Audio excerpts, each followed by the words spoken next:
Hey, you know how when your kids leave home, you feel that deep sense of sadness? Maybe there's a little excitement too, but sadness?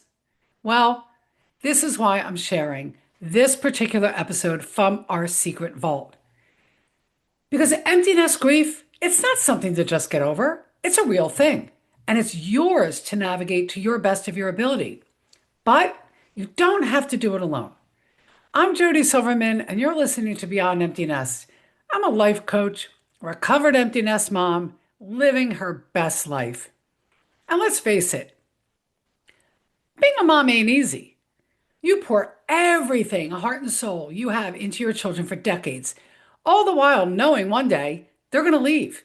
And yet, when that day comes, it's like, boom, what just happened?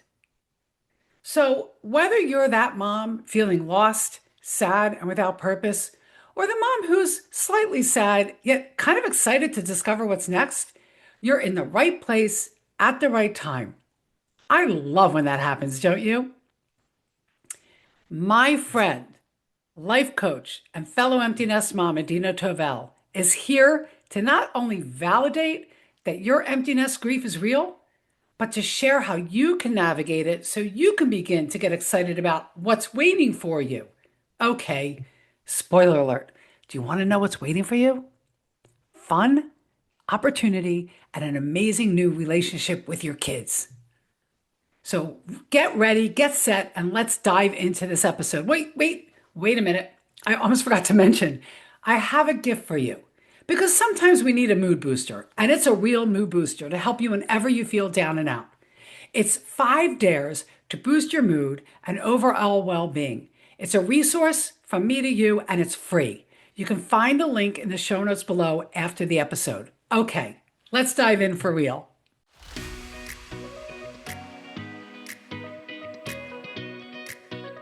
Hi, and welcome to Beyond Empty Nest. I'm your host, Jody Silverman, speaker, mentor, and Chief Dare Officer at Moms Who Dare. Every Thursday, I'll share stories of midlife transformation, happiness tips, and dare you to see the opportunities waiting for you so that you can make this next chapter even better than the last. If you're ready to dare, I'm ready to dare with you. Let's get into today's episode.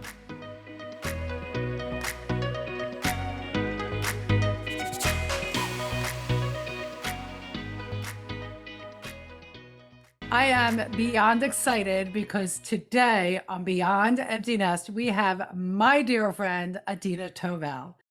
Adina, besides being my friend, is an executive coach, founder of the People Leadership Institute, and personal development expert. For over 25 years, Adina has been guiding people to better understand who they are, what matters most to them, and refine how they want to show up in the world. You can find her podcast, Courage to be Curious with Adina Tovell, on most podcast apps, and you can grab one of her most powerful personal development tools, Live, Lead, and Love, with the Courage to be Curious card decks right there. I have them all on her website. All of that is below this episode here.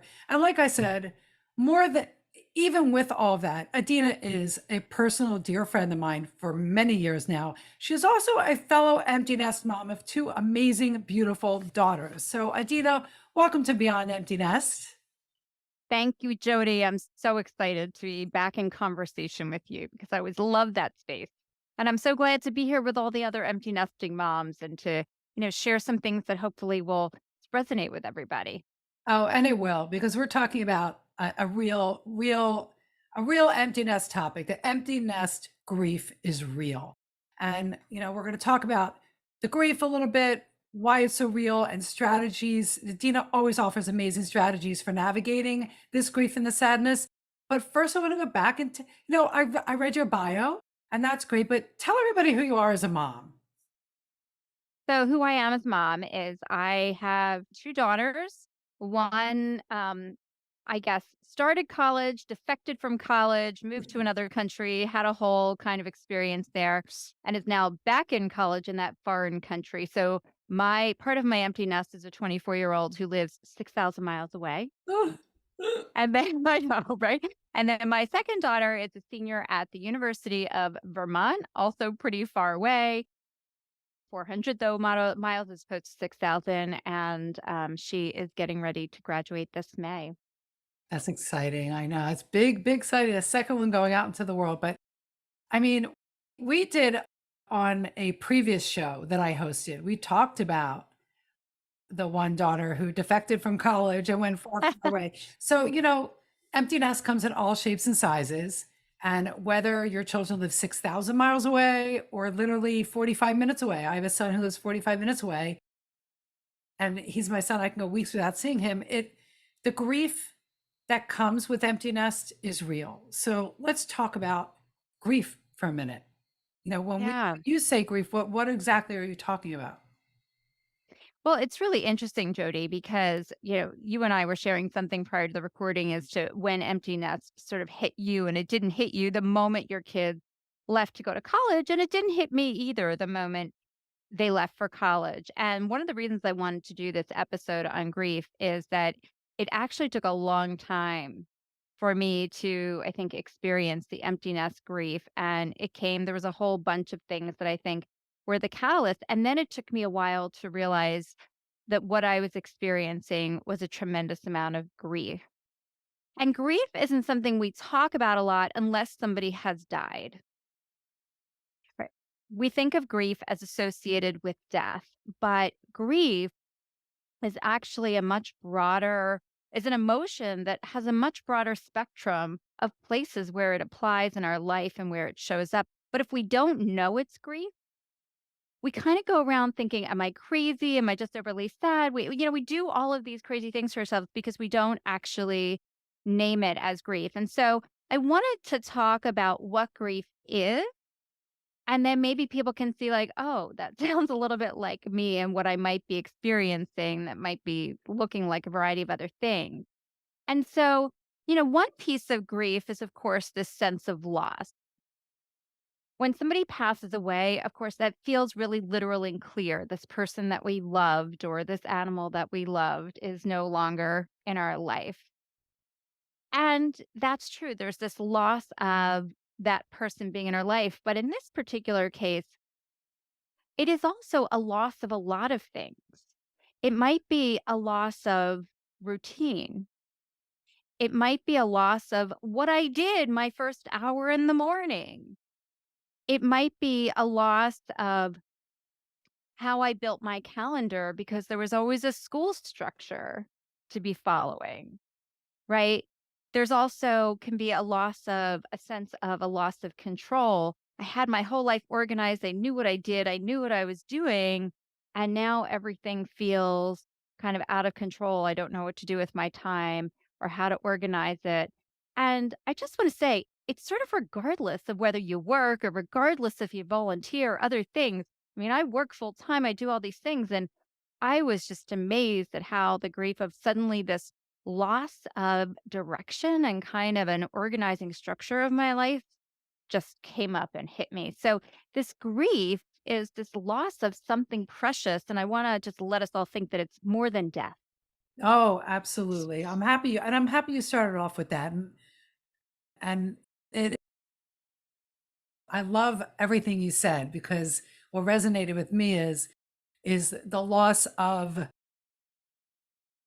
the physical presence, the loss of motion in the house, the loss of movement in my house from the kids, but it's also, when I lost my dog, who was the last to leave the nest. But the loss is different than a death, but Yeah. a loss nonetheless. So for me, yeah, it's that loss of the noise and the movement in my physical space that really I felt the most. So yeah, I think that definition of how you just brought grief into the loss is going to resonate with another. So, well, I mean that really leads to the why there's grief associated with empty nest, right? We have Yeah. these beings that live with us 24/7, and then boom, they're no longer there.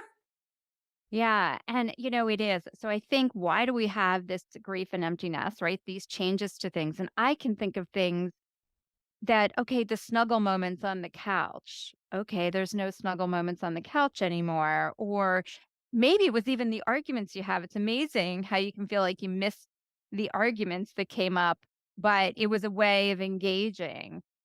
Uh, Things having to do with when there was a school calendar, the way life felt like it had a cycle to it and a rhythm to it. And I know for me, I always put the school things on my calendar first.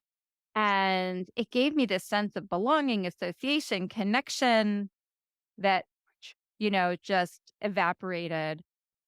I think there can also be in this loss of the change in the nature of of your relationship with your kids. Oh, it's a big one.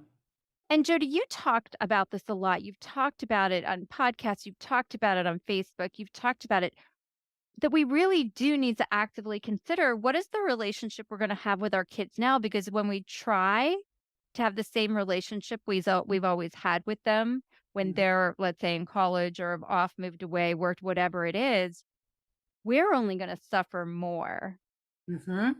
because their lives are changing and progressing to another place. And so if we don't get with the program and consciously ask ourselves, what is going to be the nature of our relationship now? And what do I need to do to grow that?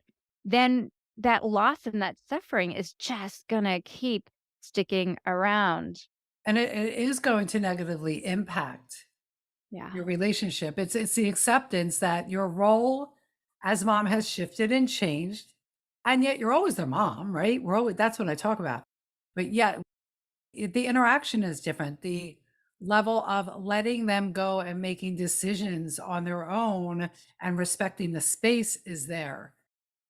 I just have to go back to one thing you said because I have to share this one thing. Because when you said the loss, for me, when my son was the last to leave, I had 2 and he was the youngest. You know what I missed the most? Walking into my house on a Friday and seeing 6 pairs of dirty, disgusting, smelly, stinking sneakers sitting right there in my kitchen, knowing they were all in the basement, hanging out, playing pool, and having pizza that night. So I just had to share that memory because I still walk in sometimes. I'm like, oh, it'd be nice to see those dirty, smelly, stinky sneakers right now. So, Yeah, I mean, it's great. And there's two other things I just want to say about, why it shows up. And one of them is we've incorporated in here, but it took me a long time to realize how much of my identity yeah. was wrapped up in who I had been as the mother to my first young children and then teenage children. And again, because I had a whole work identity and I had other identities outside, it it took a while for it to hit me that there is a whole chunk of my identity that was tied up there and to really look at the nuances. And so, that was so powerful and hit me in the face. The other one that I think really, and it's amazing because I loved being a mother. I even feel really good about who I was as a mother. But the other thing that crept in, and I am sure it creeps in for others, is as soon as they're not there anymore, there's this moment to say any regrets or any missed opportunities. And don't we do that well to ourselves? And some of it is not beating up on self. Some of it is beating up on ourselves, right? We'll find any Yeah. fault that we had. Some of it is just this amazing thing that happens in the intersection of midlife that now I've become so wise just at the moment that I don't have the opportunity to act on that wisdom in this particular way. Yeah. And for me, like that was how it was showed up like, oh, I finally get to what feels like the wisest moment in my life so far, and I missed the opportunity to bring some of the amazing discoveries I feel like I've made or things I've learned to that piece. And so that was a loss too. Yeah, but don't you also agree? And you remind me, I interviewed somebody years ago on a different show that I hosted, and she called it the wise woman rising as a midlife woman. And yet though, yes, we can tend to think of it that way, like, oh, I know this now. I wish I could have known it then. But that's where we get to shift and bring that into the more adult relationship with our children. We Because do. And yeah, but I want to give I yeah, give myself permission and I want to yeah, give anybody who's oh listening yeah. permission to say it's okay to feel that. Like, yes. And now I make the shift and how do I bring it into my relationship now? Absolutely. But I don't think there's this idiom out there that I guess is probably popular among grandparents, but I realize myself thinking it already now too, is youth is wasted on the young, Um, right? yeah, we've all heard that one. Right, because by the time you figure out that nobody really is thinking that much about you, and by the time you figure out what your relationship to time is, or like all these things, by the time you figure those things out, that piece of your life has passed. And yes, Yeah. you apply it to the now.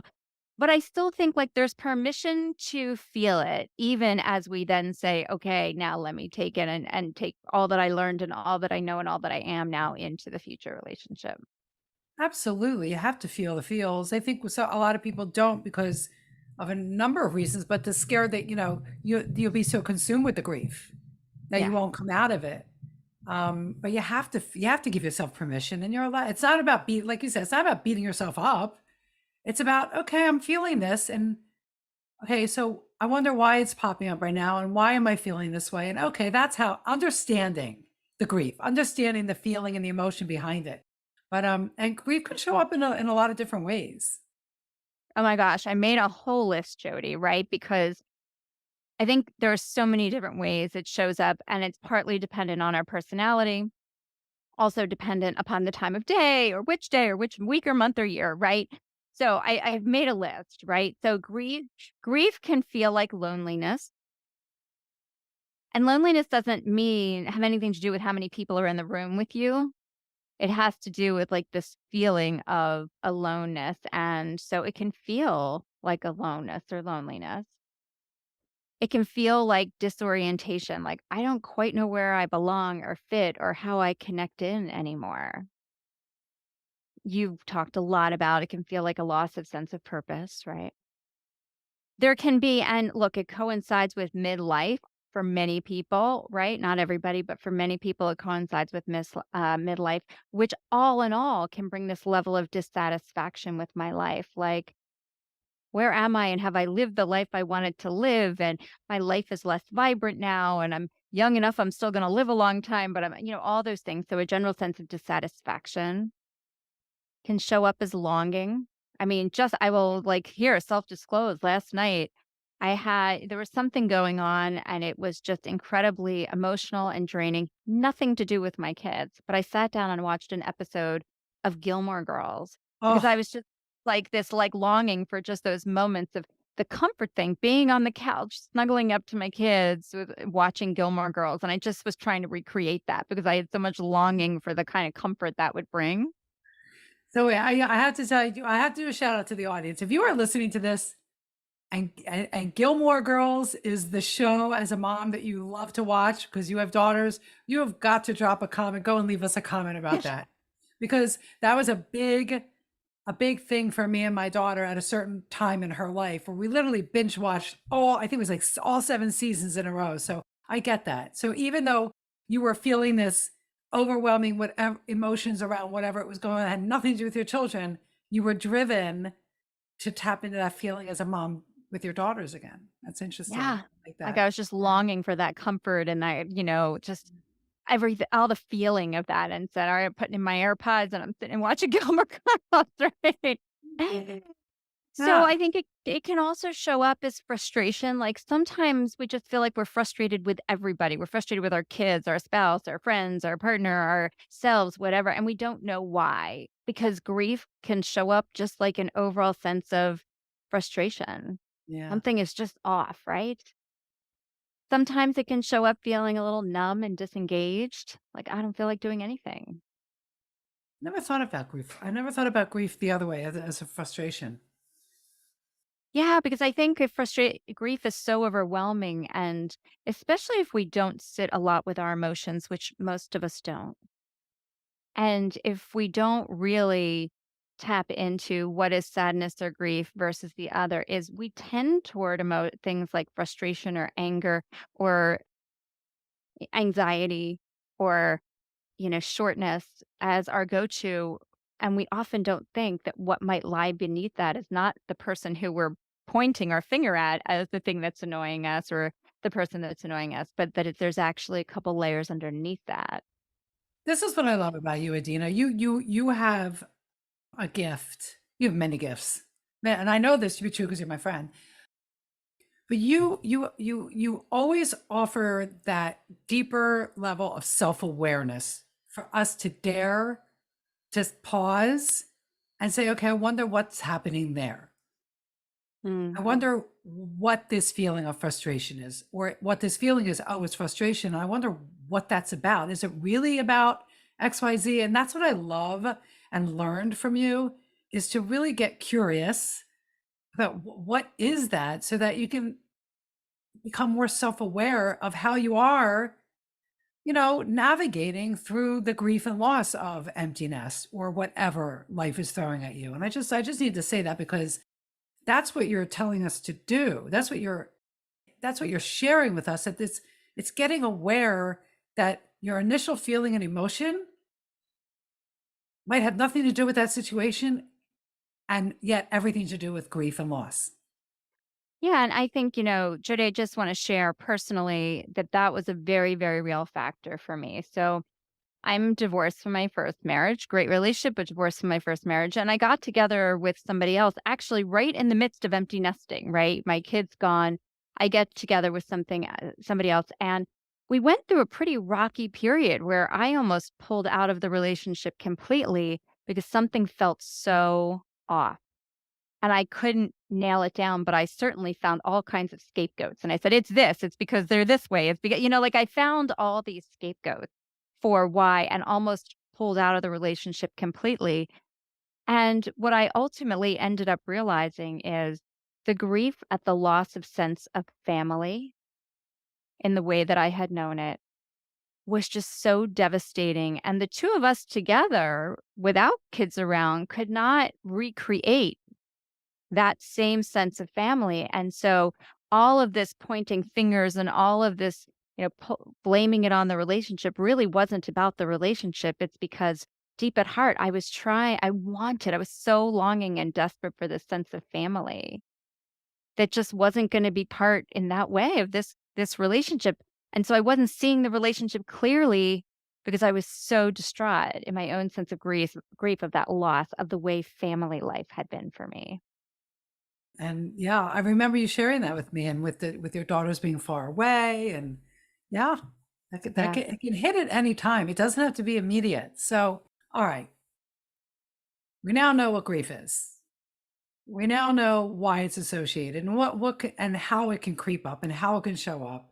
And I love that you're bringing this whole, let's question our emotions and how we're feeling. Feel them, but then get curious about it. Not even question, get curious.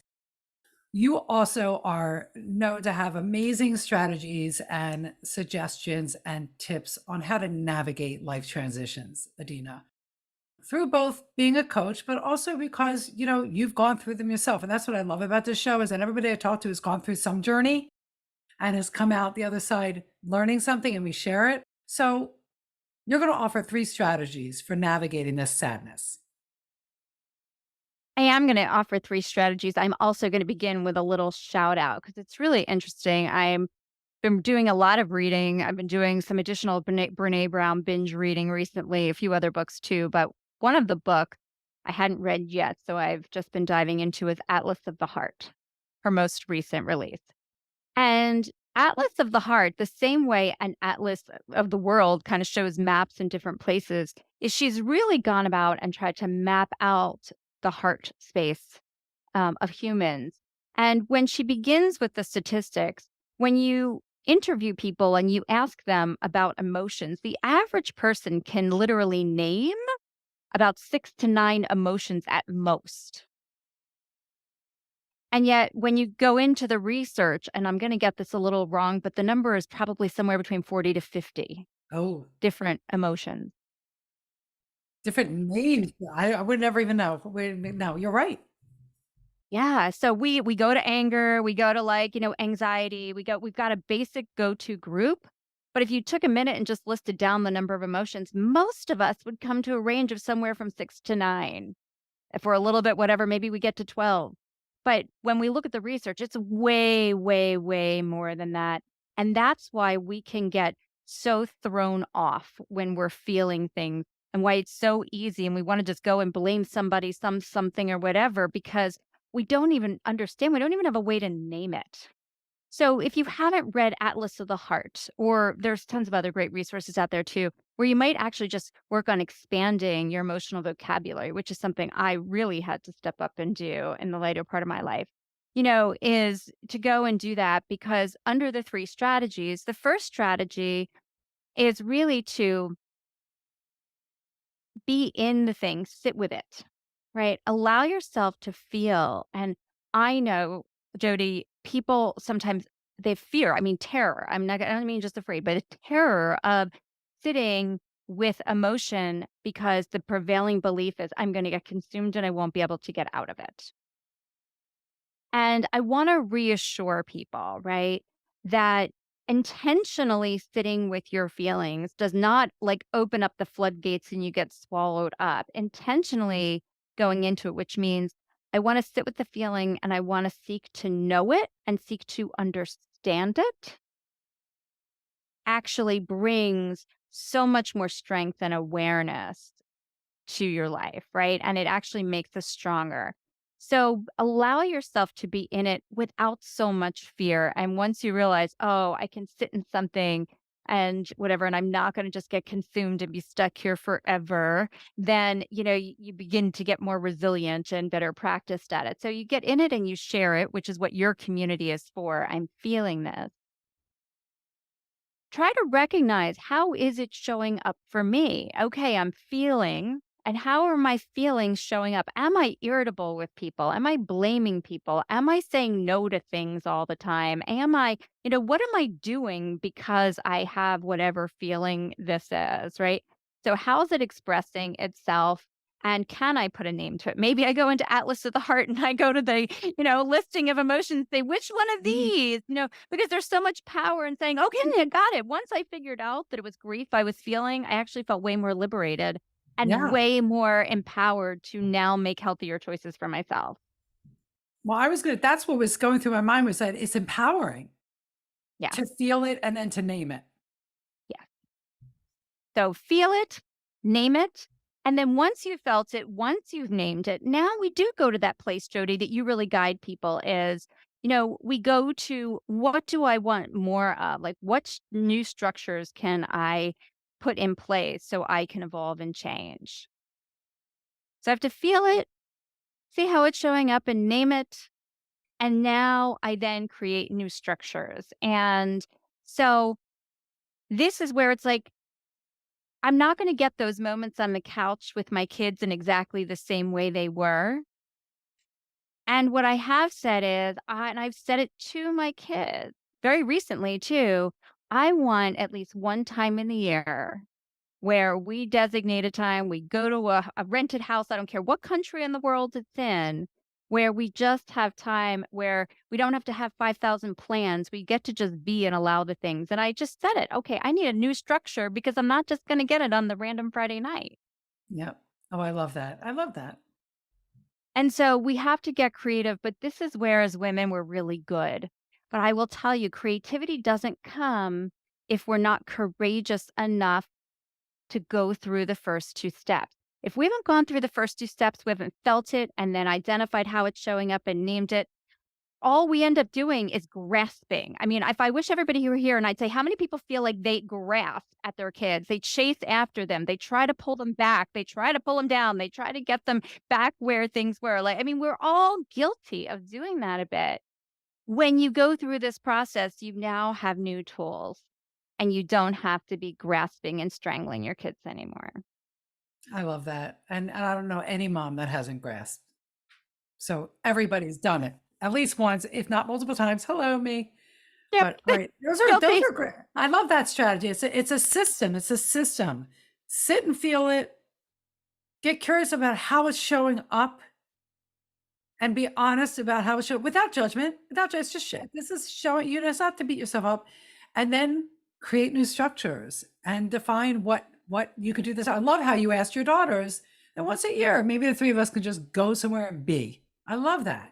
Love that. Thanks, Adina. This was such an important conversation because I think, and I don't think I fully realized it until you came to me and said, Jody, let's have a conversation about grief and what it is all about. And it was at a time where I was in deep grief and loss. And that's a whole nother episode. I had lost my dog after 17 years. That's when I had a whole new emptiness, grief, and loss hit me. But that's a conversation for another day. But that's when you said that to me, I'm like, yes. And this was a much needed conversation. Thank you. So, but we're not ending here because there's got to be a dare. There's got to be a dare. Every guest leaves the audience with a dare, and I hope you already know what it is because it's obvious. But all right, Adina, what's the dare for the audience this week?